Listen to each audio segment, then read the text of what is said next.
Hi guys, welcome to the channel. So tonight, if you haven't guessed it already by the thumbnail, I'm testing out the new Durston X Dome 1.5.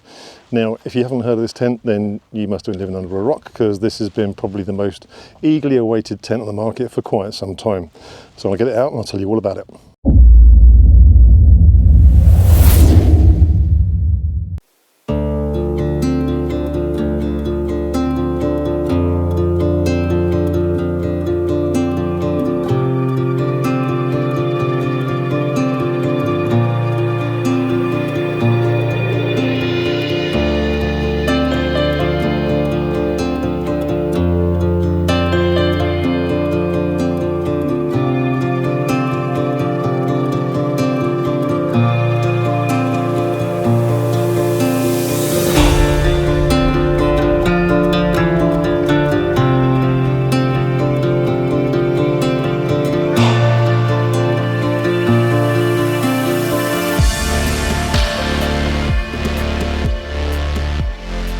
Now on my scales, this tent comes out at 975 grams. That is with the poles and the tent, but no pegs.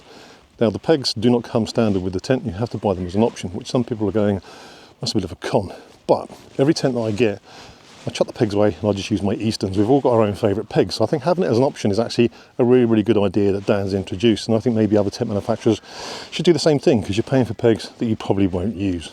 Now I have separated the pole from the tent itself, just simply because it's easier to pack that way, and in its own bag you can't compress it that well, but this packs down literally to the size of my Lanshan one when you compress it. So get this in a compression sack and make a massive difference.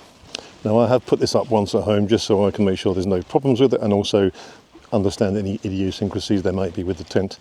There is one thing, and that is the inner isn't attached to the outer when you first get it, so I've attached that, not a problem, but the inner bottom corners don't actually attach to the outer. And what I have found is, like with my X-Mid one, when I'm putting it up and it's a bit of a breeze, although it's connected at the tops, the underside of it, the bottom of the inner, blows, flips upside down, gets it wet, and also it's then hard to get hold of. So I've actually tied the inner to the outer, and I'll see if that works. It may or may not, but very simply, this tent, all you need is 4 pegs to set it up. It's completely freestanding as a domed tent. Right, so this is about the flattest pitch that I can find. It's not exactly perfect, but it's the only one that isn't really boggy at the moment. So I'll get this up, just peg out 4 corners, and then I'll show you around it closer up.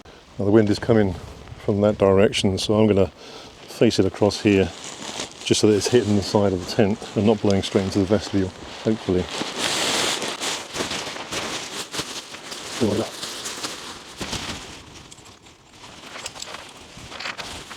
Obviously the good thing about this being a completely freestanding tent is if it's not in the right position, I can just unpeg it and move it about, which will make life a lot easier. So the pegs attach to the lines where you put the pole in, and then the inner goes onto it as well. So I was saying before, when you first set it up, this inner can blow away inside.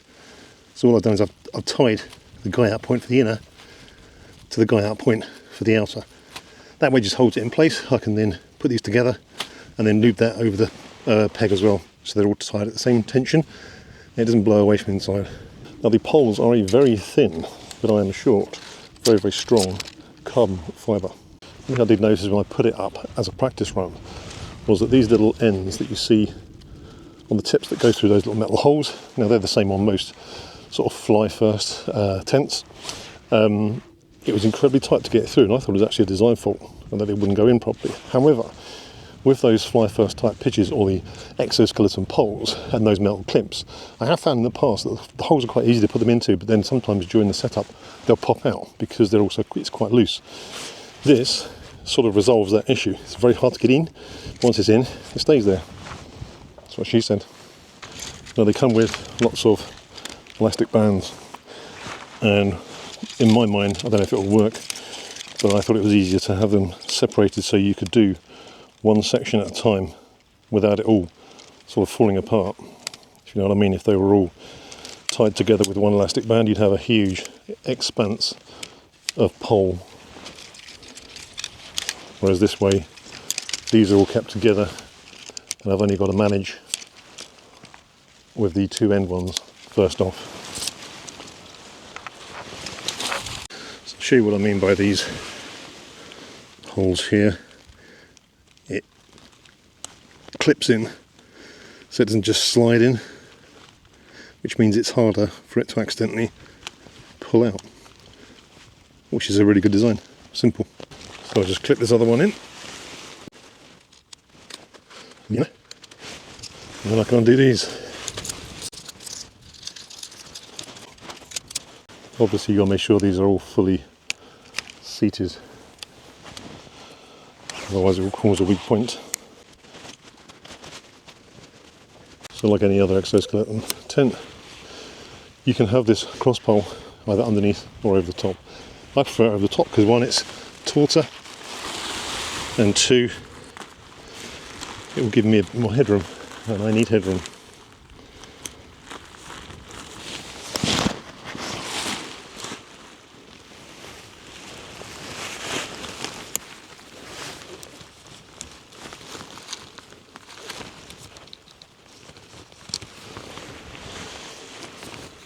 That's it.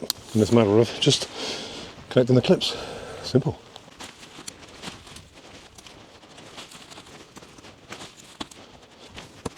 Okay, that's it. We're up now. Just got to tighten the corners. Just to get it nice and taut. And there you go. Officially the world's lightest fully freestanding tent. It doesn't look that big, but when you're inside it, there's tons of space. One of the things that you do need to look at if you're looking at buying one of these is there are guy out points on the side. It doesn't come with guy lines. There's optional guy lines. I don't know if you're supposed to wrap it around, I probably won't. But the guy lines are optional. So you can put one on each corner, 4 guy lines. You can put 1 or even 2 at the top here for additional strength. And obviously it's got more guy out points down here. And again, there's a small one there on the back, so you've got 4 additional ones there you can really hunker this thing down with. It's a good looking tent, isn't it? Now I have bought some of my own spare guy lines that I will attach to this, and I will use them tonight. There is no wind at the moment. It's forecast to be between 15 and 20 mile an hour overnight, so nothing major, but I want to put them on there just because that way they're going to stay on there and they'll be on there next time I use them rather than me messing about. Adds a few grams to it, who cares? So this is a 1-person tent and there is only 1 door. This will peg out. In fact, I'm going to go and get a peg to connect this to. I should have bought my X-Mid pegs, little titanium ones, because this is overkill for a door vestibule. But it means you can tighten this side down as well.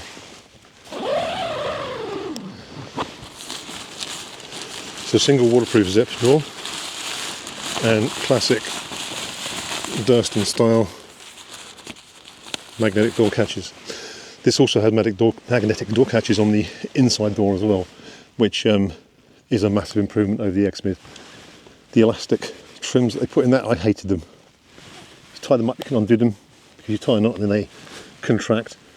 Trying to undo them, especially with gloves on, was an absolute major pain. But I'll show you inside. Beautiful evening. It's not going to last. It's going to cloud over tonight. Probably rain in the morning. Okay, so inside here you have a T-zip inner. So you can open one side or the other.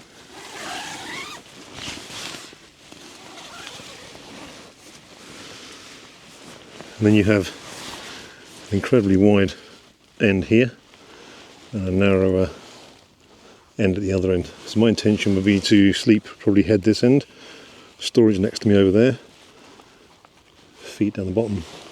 But the vestibule is absolutely massive. That's got to be 2 feet across square, easily, tons and tons of space. You can see here you can have just this 1 door open, magnetic tie, or you can unzip this one and you have another magnetic tie here, and then you've got access to this massive vestibule. And to give you an indication, there's my leg from above the knee and my heel still isn't touching it.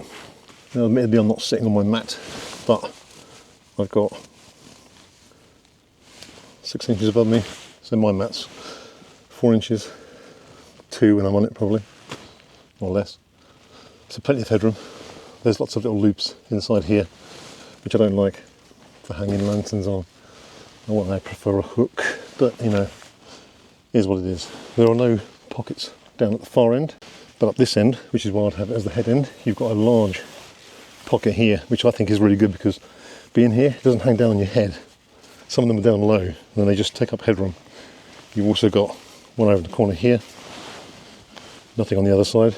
These straps that you can see, where the inner is clipped to the outer, you can have this as an inner only pitch.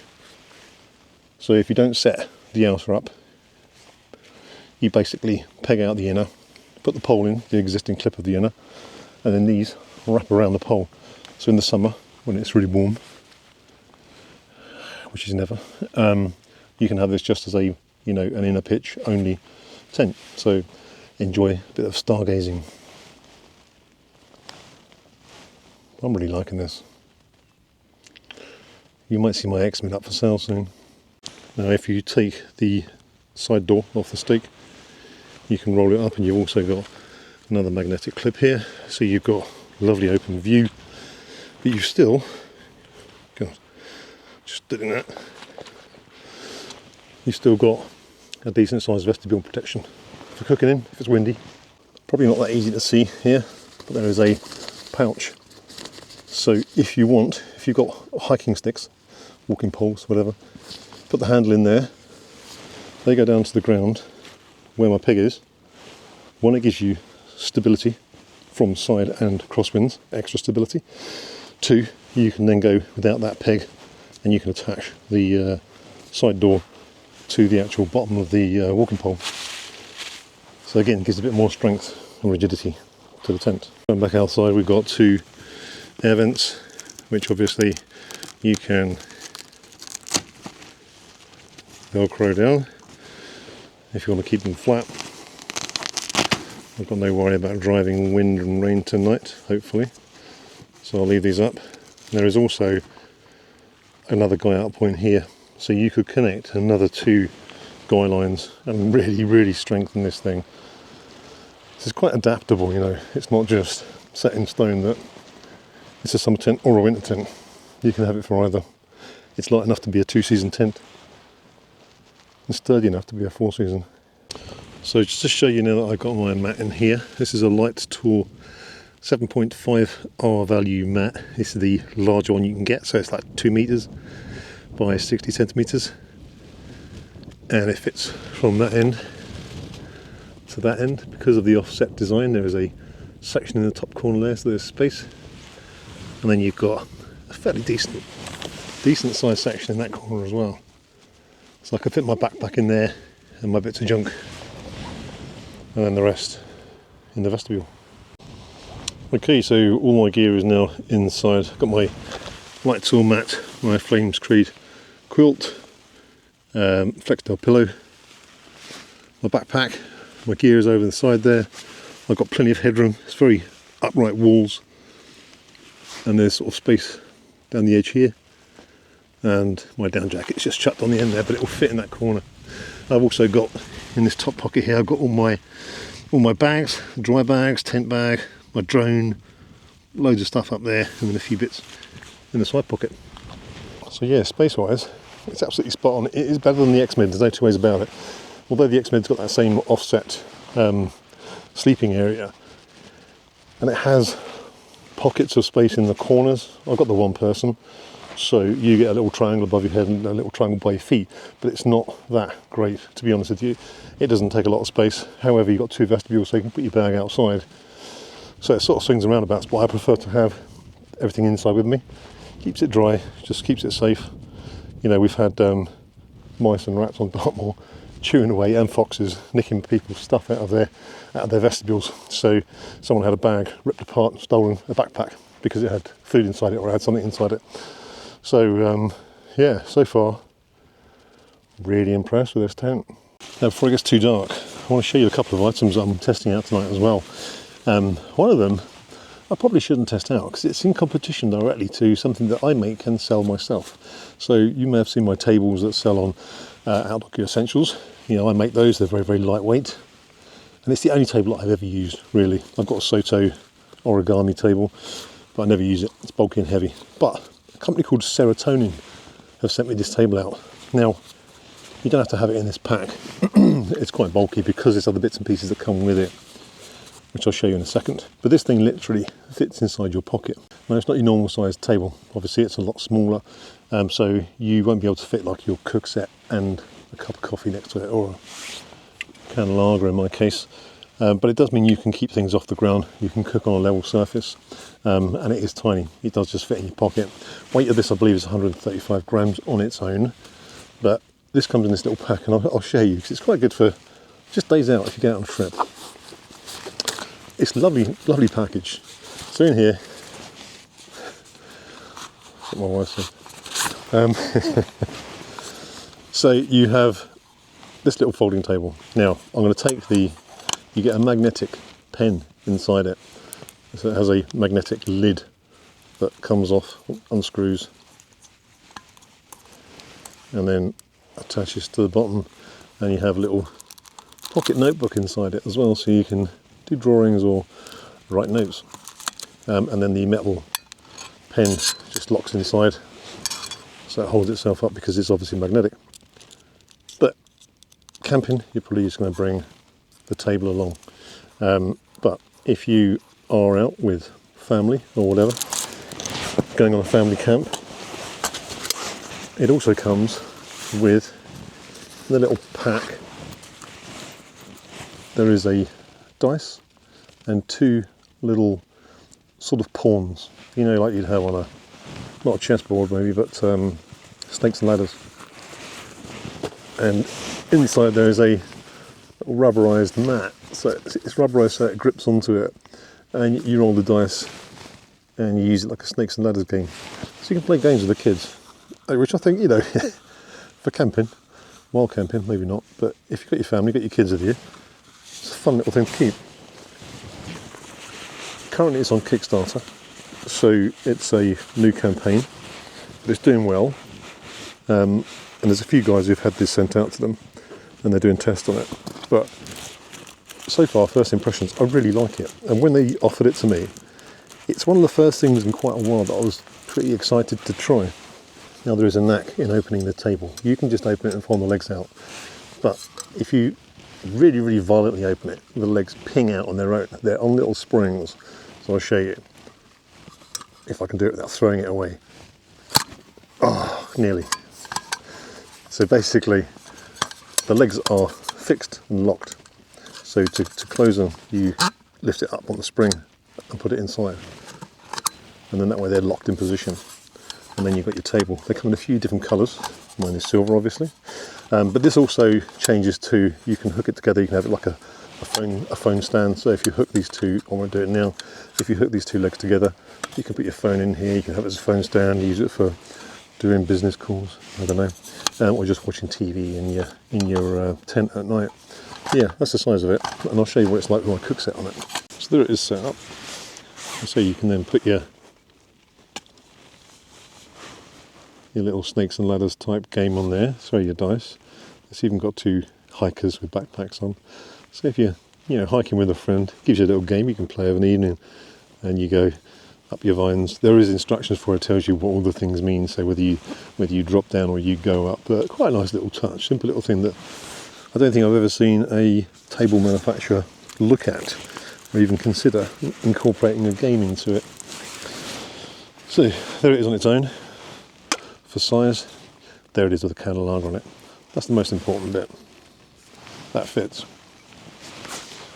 But my cook pot, it'll fit on it. Having 4 individual legs is really stable, because you can always get a flat surface no matter where you go. You can jiggle it about and get it right. So yeah, it's small, but it'll cook my food. And when I've finished, I'll stick my lager on it, and Bob's your auntie's living lover.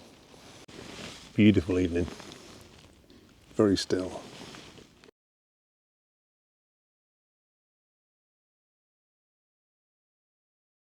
Now, I'm pretty sure Dan didn't design it this way, but I think I found a amazing little hack, because vestibules are always dark because your lantern is always inside the tent. Using the magnetic outer door strap I can hang a lantern in here. And I've got a massive vestibule with light, which makes a lovely change because it's pretty pitch black out now. How cool is that? Nice and cosy. Don't know if you can see me there. It's pretty dark now. Cheers anyway. Just waiting for my water to boil. Get my food on. Go back to the old soba noodles. Tell you what's quite nice with this tent. As I mentioned earlier on, having this little tag that you can hang a light on. It's just really nice. It's like having a separate dining room in your tent. It's such a huge space as well. It's really good. Got some Jaffa cakes for afters, and then breakfast. I've got an all-day Wayfarer breakfast that I had for a little while. Didn't eat it on a previous camp. So I'm just waiting for my water to boil and get this down. It's getting cold now. It's supposed to be down to 1 or 2 degrees tonight, so not freezing, but there's a bit of a wind now. It's picked up, so I've just been out to use the facilities, and yeah, the wind chill is dropping it right down, so it's probably around 0 at the moment, but yeah. Get the gloves on, bring you back in a bit. Right, dinner is on. I'm about to put my down jacket on over Buffalo because it's getting that cold. It's quite nice. I can actually film inside a tent with my camera on a decent sized tripod in the vestibule. There's that much space in here. I'm really impressed. I'm going to stuff this down me, and it's now obviously pitch black, has been for some time, so I'm going to get outside and test the Olight Perun 3 torch, see what that looks like. Right, the temperature has dropped massively. I've been in my tent for the last hour or so, and it's been nice and snug and warm. I've come out, the wind has picked up, and it is freezing. My upper half is fine, my legs, I didn't put my thermals on, got them in the tent because I was fine. I wish I did, because my legs are now frozen. So let's see what this torch is like. Luckily it's got a nice large button on it, so it's easy to use when you've got gloves on, like I have. So basically it's got a lockout. It's also got a proximity sensor on this, so you can turn a proximity sensor on it. If you have it on high beam and there's anything in the way of it, it will turn itself off and drop down so it doesn't overheat or burn out, which is quite clever. But I'll go through the options. So from off, if you double click it from off, it goes on to red. Double click it when it's on red, it goes on to a higher red. So this is a high beam red light, and then if you press and hold it, it goes to SOS on red. Whilst it's off, one press will turn it on, and it's got a memory, so whatever it was on last time, it will stay on that level. And when it's on, you press and hold it, it goes from moonlight to medium and high. So moonlight, low, medium, high. So that is moonlight, which is 5 lumens. I think it's 5 lumens. Press and hold it. So the next level, and the next level. So that's high, but it's not turbo. Double click turbo. This is now 3000 lumens. This has got a really good long distance throw. Very good. It's also very wide beam. So 3000 lumens along here. It's like daylight. This is very, very impressive. Doesn't feel too heavy on the head. I'm not a lover of big head torches, but this is really impressive. Switch it out and I'll go on to red so you can see what it's like from a distance. This is it on low level red, and then a higher level. Yeah, again, good visibility on the high level red. Press and hold it, and then goes to SOS. Yeah, the high beam is really good. Turbo mode. Turbo mode, I believe, will go for 300 minutes, which is like, no, high beam go for 300 minutes, which is like 5 hours, which is more than enough. I can probably see about 200 meters And it's not the clearest of nights, there's a bit of mist. Obviously, as with everything I do, I will put a link in the description if you want to buy it. There is a discount code as well, even though it's just been launched. So I'll pop that for you in case you want to buy the Olight Perun 3. Right, so I've just been outside to use the facilities again. Wind has picked up. I'll just use my windometer, and it's registering sort of gusts of 21 mile an hour with an average of sort of 16, 17, 18. You can see the tent's jiggling about a little bit, but it's doing fine. My anemometer, I've noticed, does seem to register low. I tested it, I got a new one, tested it in my car, and doing like 40 miles an hour is registering sort of 31, 32, so I don't know how accurate these things are. So it may be a bit more than that, who knows. But I've got another way of gauging it really. Now obviously this is a 3-season inner. They don't make the 4-season inner yet. So it's predominantly mesh, but it's got a, you know, you've got the bathtub and then you've got a solid section, but not a huge amount. But one thing I've noticed on the door, which I don't know if this is has been built wrong, I've only just noticed it because I've only just shut the main side door here, but I'll just show you. I'll flip the camera around. This is the second part of the zip door, T-zip door.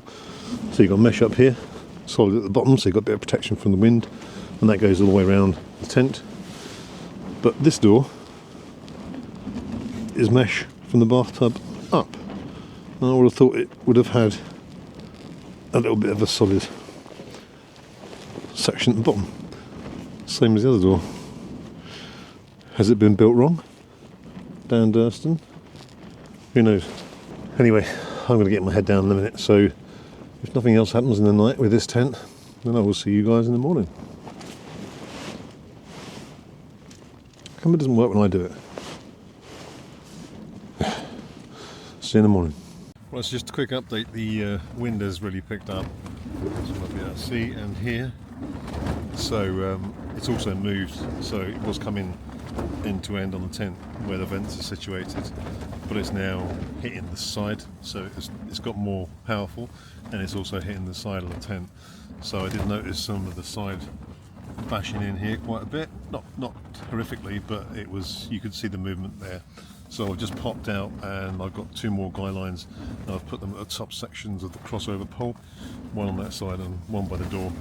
So hopefully that will resolve any possible problems. I didn't take a wind reading when I was out there because I was just too cold. I needed a pee again, and I just wanted to get those lines up. So anyway, if nothing happens, see you in the morning.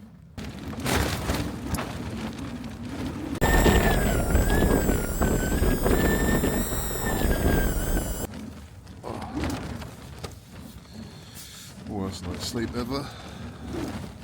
It's about 6:30 now. This has been going on most of the night. It's just started raining.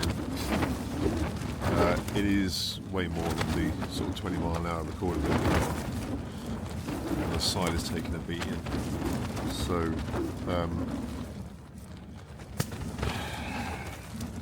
it's staying up alright. There's a couple of issues, and I will show you those when it gets light. Right, good morning. It's actually quite a nice clear morning this morning, but it's still pretty windy. The forecast says 35 miles an hour. My Skywatch is showing it at just over 20. Now, it feels a lot more than 20. I don't know how accurate these things are. If anyone's used these before or measured them or tested them, I don't know what model of Skywatch this is, but tell me whether or not you think this is accurate, because I think it's registering less than what it is, and that's not me trying to over-exaggerate the wind, because I tested it the same in my car. But Google Maps was showing my navigation, and obviously it gauges your speed, so it shows the exact speed that you're doing based on your GPS, which linked exactly the same as my car, and this was like 8 to 10 mile an hour less, so I don't know. Anyway, the tent has taken a battering.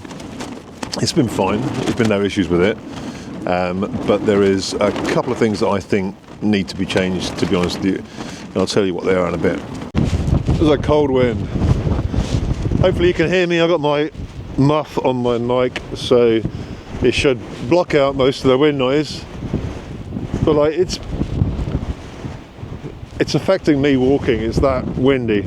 Anyway, I'll show you on the tent what I mean. So when I set the tent up last night, the wind was coming this way. Now, one of the plus sides to a freestanding tent is they say you can turn it, but if it's too windy, you can't really. I wouldn't want to take the pegs out on this thing on my own in the wind. I'll just lose it. So the wind has turned to this side now, and it's hammering this flat panel. And as you can see there, it's bending the top bar. That's all fine.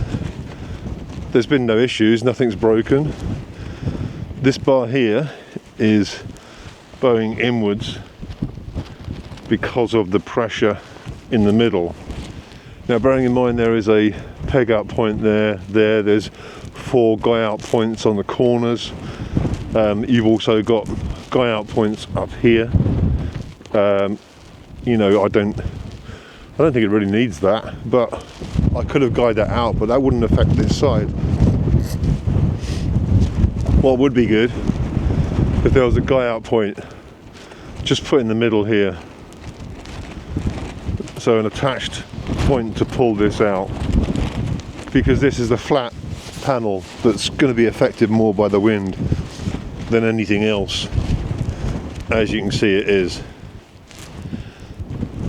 But you know, it's held well. It's not damaged. The wind is pretty high. I think it's about 30, to be honest with you, not 20. I think it's more than what the Skywatch is saying, and the forecast is saying 30-35 winds. I think that's more accurate. Well, I'm going to get a coffee on and some breakfast. I go back to the conversation about wind, since it's died down a bit now. I generally do a GoPro time lapse overnight, and I put it on my big tripod, have it down low, stick it on a rock out of the wind and out of the way. And last night, as you may have noticed from the time lapse, that when I got up this morning and went out to it, it had blown over completely, and it was on its back, filming straight up. So initially it was pointing at the tent and it just dropped straight over. So it was windy enough to blow my tripod over with my GoPro on it in a sheltered spot. So I think it was definitely more than 20 miles an hour. So yeah, I'm really enjoying this little table from Serotonin. It's handy. It's small, but it's, you know, it's not as light as mine, but it's lightweight. It's very packable. You can literally stick it in your pocket, so you haven't got to worry about the weight. You just put it in your trousers. So if you do want to buy this table, I will put a link in the description below. It is on Kickstarter at the moment, so they're crowdfunding it. But it's a really nice little setup. I think it's quite clever, quite quirky, a bit different from most other tables that are out there. I mean, you've got a board game you can play on there, so if you're out with a friend camping, or your kid, or your wife, partner, whatever, yeah, it's just a little bit different and easily packable, sticks in your pocket, fairly lightweight, 135 grams. It's pretty good. So anyway, I'll put a link in the description below, so if you do want to buy it. So my final thoughts on this tent before I pack away. The Durston X Dome 1.5 person. I love it. I really do like it. The space inside here in comparison to the X Mid for me in particular, you know, I'm not a small person. There is a lot more usable space. All my gear fits inside. The vestibule is huge. You know, I could have left my bag out here, but to be honest, I prefer to keep it inside in the dry rather than sitting on the wet ground. If it was soaking wet, it might be a different story. But massive vestibule to work in. I absolutely love that. The headroom is great, and again, it's all the way across the width at one end. You know, you've got tons of space. My feet weren't touching the end. There's still a little bit of space in the corner. Yes, last night the winds were a bit high, and the side was bowing in a bit. That's bad luck on pitching, I think, as opposed to me just pitching it badly, because the wind did change. But that's inevitable. It happens with all tents. But it stood up to it. It was fine. Do I see this as a full 4-season tent? No. It depends on what your views are on a 4-season. I would not be taking this up on the top of a mountain in high winds and snow. Now, I know that that has been done on one video already, and it survived okay, but I don't know what the winds were like.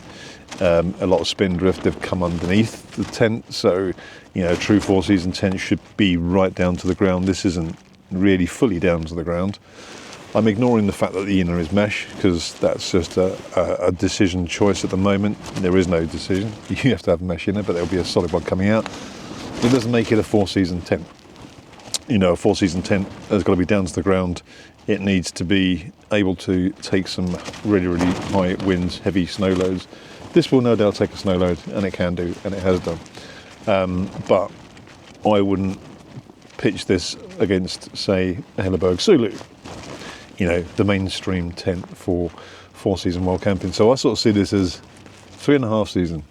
I wouldn't class it as a 3-season tent. There's no way. It is more than that.